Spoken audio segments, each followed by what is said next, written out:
Hello friends, this is Cara-Renee with B.Reborn Art and Healing.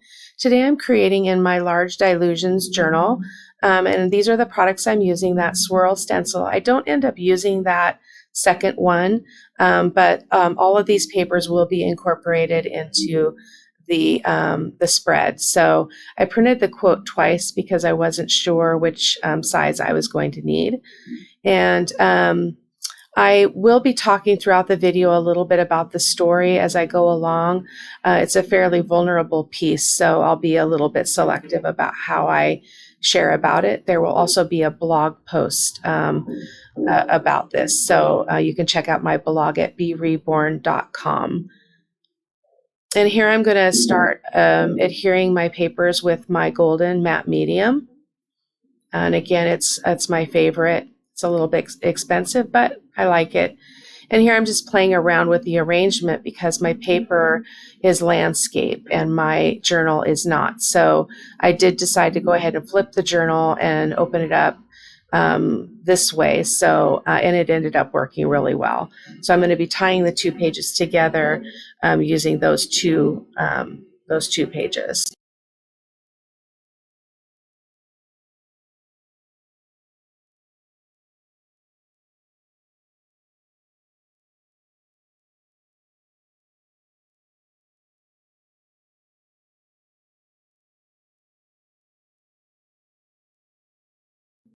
And as you saw a moment ago, I did cut down the edges off of that, or the border off of that page. And here I'm just kind of playing with the arrangement. I knew what I wanted to incorporate into the page, but I wasn't sure exactly how I wanted it to be. So you'll see me fussing around with a variety of things as I work through this. This was a very intense thought process and feeling process for me. So yeah, so I'm just playing around and just kind of following my heart as I create. And so there I'm just putting that paper down. I'm going to come in and fill in those edges with the She paper, which is what Sean calls it, Sean Petite. It's a piece of paper from one of her collage packs, and it's just a beautiful writing that talks about kind of the determination of whoever wrote the piece. I'm not sure where it came from, but it's very fitting for a lot of the work that I do, and I'm really appreciative that I have access to those kinds of things. So here on the side, you can see that I'm just cutting that. I need a straight edge on either side of that, and then I also am trying to keep in mind that as I work on both pages, and I flip the journal to do the second half, I do have to do things upside down. So I'm having to think a little bit harder as I lay this out, just to make sure that I'm getting things going in the direction that I want them to go. And this was just a perfect addition to kind of frame that page. As many of my mixed media projects and art journaling projects, I have one thing in mind, and I end up doing something different. So in retrospect, when I look at this, I kind of wished that I had retained some of the light and some of the definition of those dresses there in that picture. That didn't end up happening, but it was also part of the story. So as I talk about that, it will make more sense. I am going to just kind of talk here while I continue to adhere these papers, and it's pretty self-explanatory just in the watching here. I've been married for 36 years to a man who is just out of this world, and we've been walking out my healing journey together for 30 years, and that has been constant work, constant therapy, constant emotional roller coaster, a lot of loss, a lot of grieving, a lot of just coping. And I coped and he coped and we coped in our own ways. And now we're at a place in our life where we're examining our relationship and making some changes. And so the quote that I chose was actually a post off of Facebook that I saw, and I immediately knew that it was the next piece that I needed to create around. Oh, and here I cut that paper in half and then decided to put it back together in a little bit different form. So that's what you see going on there. So I'm having to kind of fix it now that I've cut it in half. But anyway, back to the story. The quote says, love is not a victory march. It's cold and it's a broken hallelujah.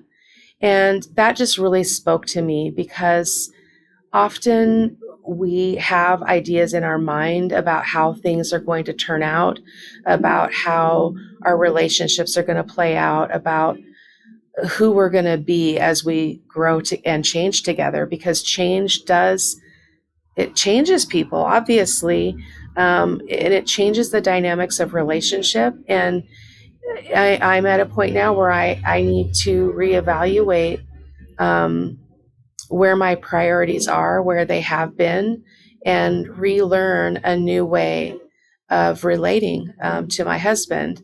And again, he's a phenomenal man. He has stayed, he has persevered, he has loved me unconditionally for all of these years. We've been together for 39 years and 36 years married.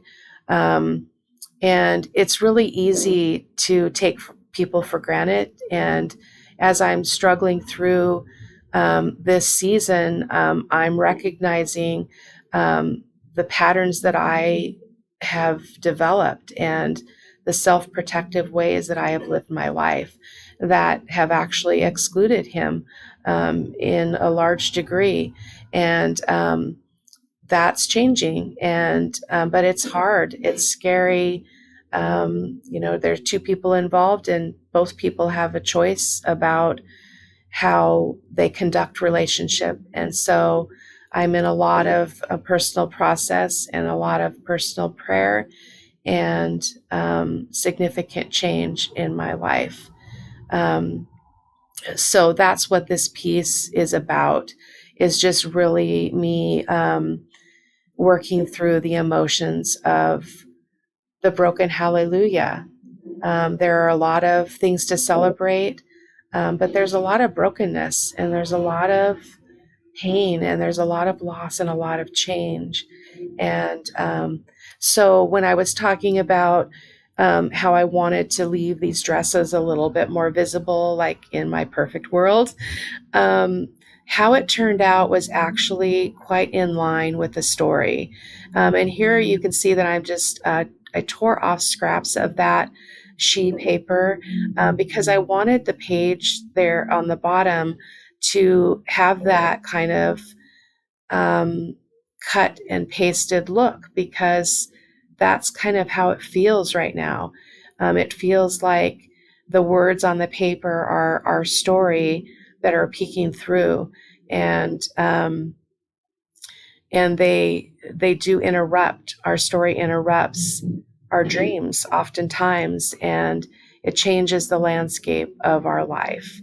And so there's that quote, and I actually printed that on a piece of tissue paper and ran it through my printer, and I just love the effect, because it actually, when you glue it with a matte medium, it disappears into the page, and it leaves virtually no lines, sometimes depending on probably the kind of paper that we're gluing it on.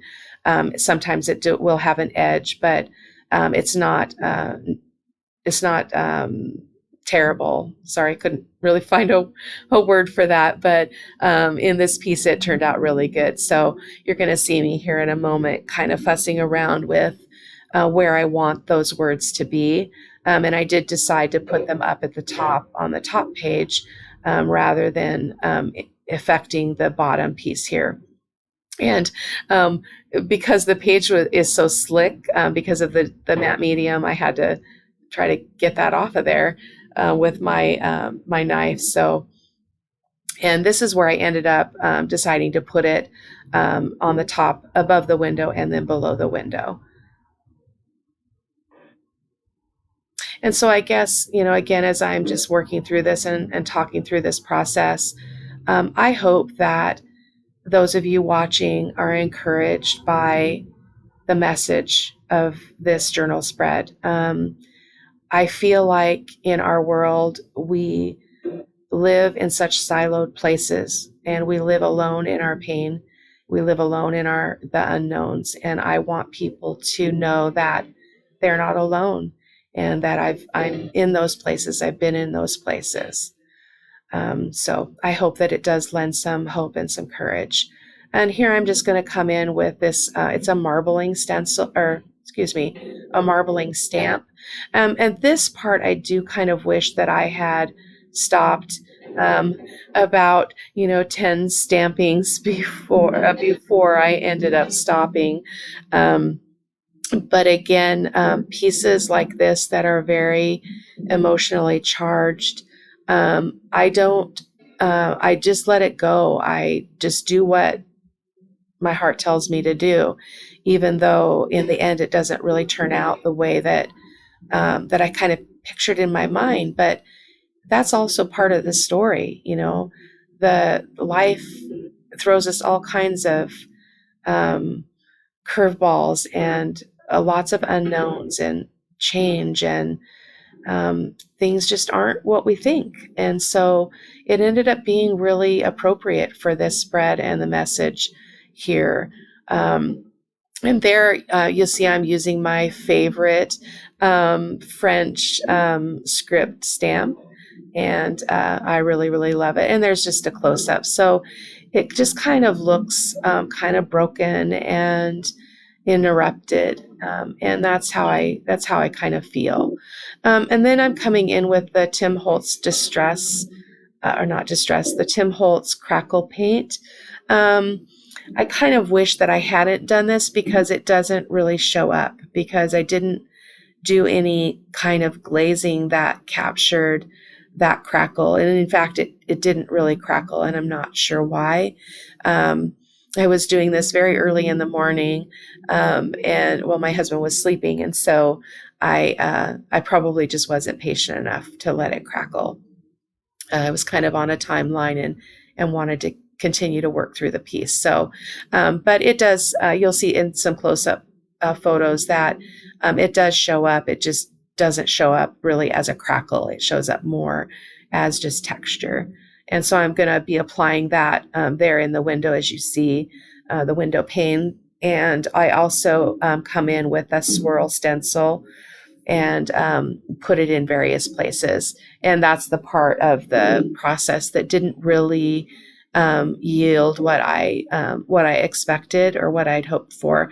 But texture's good, no matter what the form, in my opinion. So I wasn't really sorry that I did it. It's part of the process, and it's just fun to play around.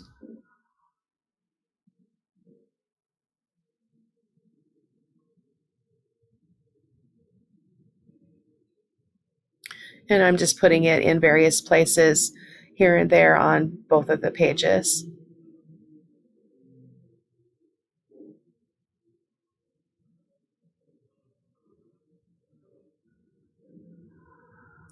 And then I apologize, I had not turned my camera back on, but this is a raw umber glaze. So it's the raw umber golden fluid acrylic and golden glazing medium. And so I'm covering both of the pages entirely, and then I'm going to wipe them back. I did want the kind of grungy antique feel to the page, so I was really happy with the results of the glaze.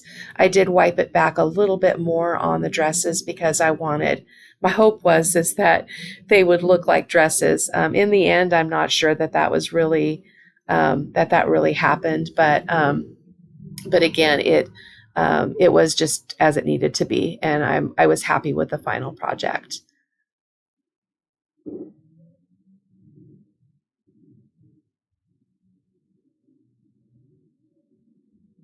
And here I'm coming in with some golden fluid acrylic in teal. Oh, and there's a close-up of the pages. But I'm going to use that teal just to kind of go around the page in various places. I did spritz it with some water to thin it out a little bit. And the teal was okay. I kind of wished that I didn't go with the teal. It's kind of a go-to color for me, either that or the cobalt turquoise. But again, in the end, things work out. And this is golden fluid acrylic in transparent yellow oxide. And I love this color because it, in this case, it actually turned some of that teal into a kind of a green tone of color. And so I did that sporadically all over both of the pages. And I used my my baby wipe to wipe back places that I didn't want it to kind of overtake. And here I'm coming in and shading. I don't show the entire shading process because there was a lot of shading. And I'm just using my general charcoal pencil. And I'm using it to kind of make that window pop out, as well as the quote, again, love is not a victory march. It's cold and it's a broken hallelujah. And then I do come down on the bottom page and outline the dresses and those pieces of paper that interrupted that image. So you're going to see me going through that. I do cut it out, a portion of it, because it's kind of boring to watch the shading, but you just kind of follow along those lines and then rub it out with your finger. And it just makes whatever you're shading, it makes it just pop out and look more three-dimensional. One of my favorite things to do on a project.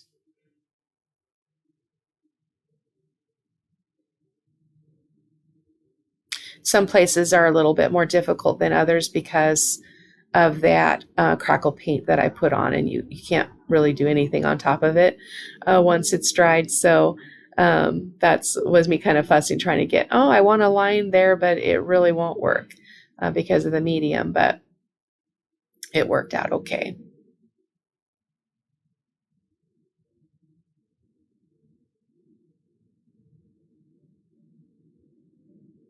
And again, I hope that you'll check out my website, B.Rebornart.com, for the blog post. I hope that you enjoyed this video, and I hope that it inspires you and brings you some hope. And I wish you a Merry Christmas. Bye-bye.